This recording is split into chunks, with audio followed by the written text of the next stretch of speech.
You're standing at a party, holding a drink you don't really want, and someone walks up to you smiling the kind of smile that only shows up when a person is genuinely happy to see you. They say your name. They say something specific about the last time the two of you talked. They remember what you were going through back then. They ask how it all worked out. And you're smiling back, nodding, saying the right things, while a quiet panic begins rising in the back of your throat, because you have absolutely no idea what this person is called. None. Not even a first letter to build from. You're searching their face like there might be a label stitched somewhere onto their collar.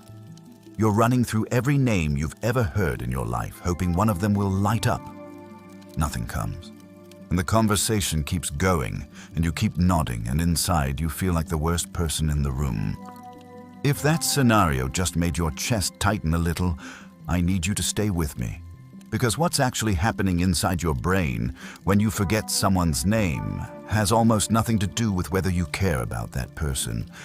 And the story you've been telling yourself about it, that you're self-absorbed, that you're a bad listener, that you don't pay enough attention to people, that story is wrong. It has been wrong this entire time, and the people who carry the most shame about forgetting names are almost always the exact people who shouldn't. Let me explain what's really going on. Because once you understand this, something inside you can finally let go of a shame you didn't even realize you were carrying. When you meet someone new, your brain is doing more work in those first few seconds than almost any other moment in a normal day. It's scanning their face for 100 tiny signals. It's reading the tone of their voice. It's figuring out whether they seem warm or distant, whether they seem like someone who expects something from you, whether the handshake or the hug is the right move, whether you need to match their energy or soften yours.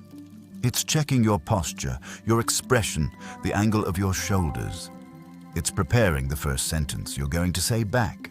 All of that is happening inside of maybe 3 or 4 seconds.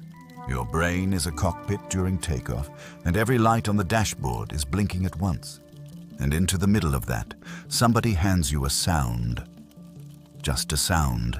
Jessica, Marcus, Amara, Daniel. And your brain is supposed to catch that sound, understand it, file it, connect it to the human being standing in front of you, and remember it forever. All while the rest of the cockpit is still blinking. Here's the part that almost nobody tells you. The sound they just gave you has no meaning attached to it. None. A name is not like any other piece of information your brain receives. When someone tells you they are a teacher, your mind instantly connects that word to 1,000 things you already know. Classrooms, whiteboards, the smell of a hallway, a teacher you had in 4th grade. When someone tells you they grew up in Chicago, your brain has hooks everywhere. The lake, the cold, the accent, the pizza. Whatever you already know about that place fires up and creates a nest for the new information to sit in. But a name fires up nothing. A name is just a sound floating in empty air. It has no room prepared for it. It has no associations waiting to receive it. It doesn't remind your brain of anything because it wasn't designed to remind your brain of anything. It's a label. And your brain, which is not actually a storage device so much as a meaning-making machine, treats pure labels the way you would treat a single sticky note in a hurricane. It lets them go. Psychologists have actually studied this exact phenomenon, and what they found is almost funny once you hear it. When they show people a photograph and tell one group that the man is a baker by profession, and they tell another group that the man's last name is Baker, the same word, the exact same word, the people who learned it as a profession remember it far more reliably than the people who learned it as a name. Same syllables, same person, completely different outcome. Because in the first case, the word baker hooks into flour and ovens and early mornings and warm bread. And in the second case, it hooks into absolutely nothing. It just hangs there, waiting to disappear. Your brain wasn't being lazy when it let that name go. It was being efficient. It was saving space for things that actually meant something. And this is where it starts to get personal. Because there's another piece of this that a lot of chronic name forgetters have never had named out loud for them. A huge percentage of the people who struggle with this are not people who don't care about others. They are people who are running an entire internal monologue at full volume during every social interaction they have. They're in their own head, wondering if they sound okay. They're checking whether they smile too much or too little. They're replaying the last thing they said and wondering how it landed. They're rehearsing the next thing they're going to say so they don't get caught off guard. They are, in other words, somewhere else for most of the introduction, and they don't even realize it. There's a psychological phenomenon that describes this beautifully. It's been called the next-in-line effect. Researchers noticed that when people are waiting in a group for their own turn to speak, they remember almost nothing about what the person right before them said. Because in their head, they've already left the conversation. They've already moved on to the thing they're about to say. They're editing their own sentences in real time. And if you happen to be someone with any amount of social anxiety, or someone who grew up feeling like you had to perform well in order to be liked, you are probably living in that mode more often than you realize. You're almost never fully in the room. You're half a step ahead, trying not to mess up. And in that exact state, names don't have a chance. They arrive during the one moment you're least equipped to catch them. If any of that sounded like you, I need you to hear something very clearly. You do not have a memory problem. You have a preoccupation problem. Those are completely different things, and they deserve completely different responses. A memory problem is something you fix with repetition. A preoccupation problem is something you ease with self-compassion, because the only reason you're preoccupied in the first place is that some part of you has been trying very hard for a very long time to show up right in front of other people. That's not coldness. That's the opposite of coldness. That's someone who cares so much about being received well that they accidentally disappear from the moment they were trying to be present in.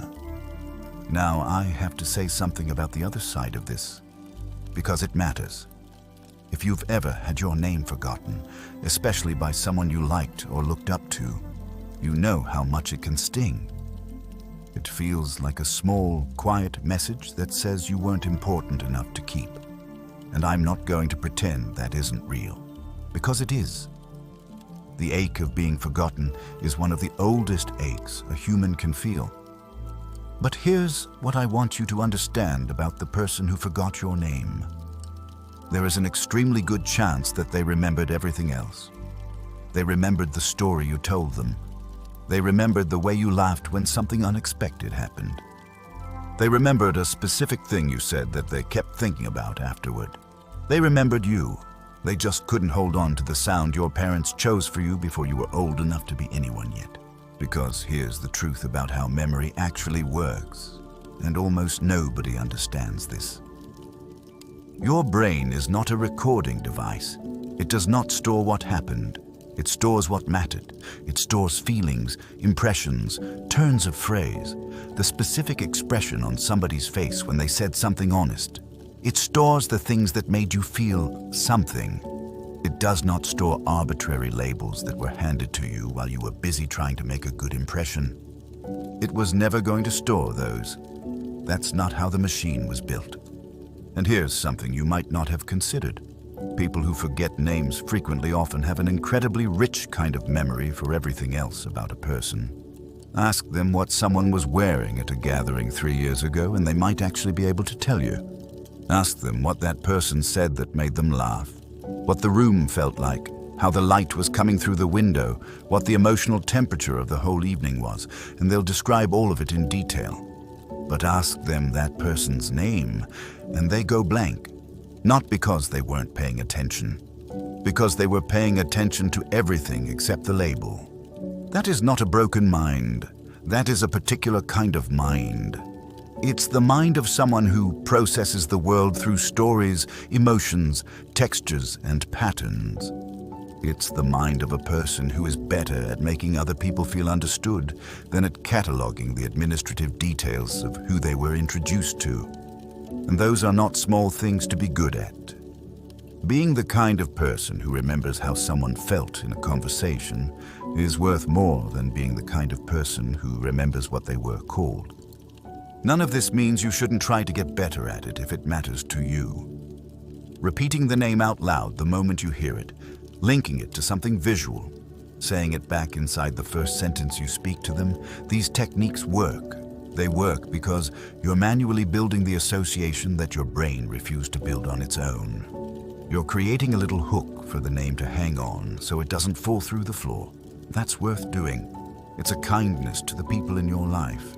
But the shame, the quiet, steady, low-level shame that has been whispering to you for years that forgetting names makes you a bad person, an uncaring person, a shallow person, a person who moves through life without really seeing anyone. That shame is lying to you. It has been lying to you for a long time, and it's time to stop believing it. You're not absent. You're not dismissive. You are someone whose brain stores the meaningful things and sometimes fails at the least meaningful thing about a person, which is the arbitrary sound they were given before they had done anything worth remembering. The name was always the smallest part.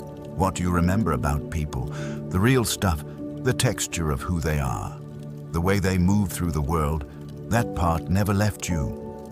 That part has been with you this whole time.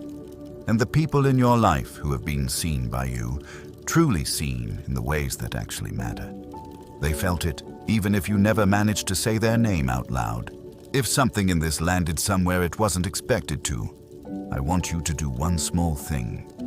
Let yourself off the hook today. Just for today. You have been carrying a guilt that was never yours to carry, for a flaw that was never actually a flaw. You were paying attention to the parts that mattered. You always were.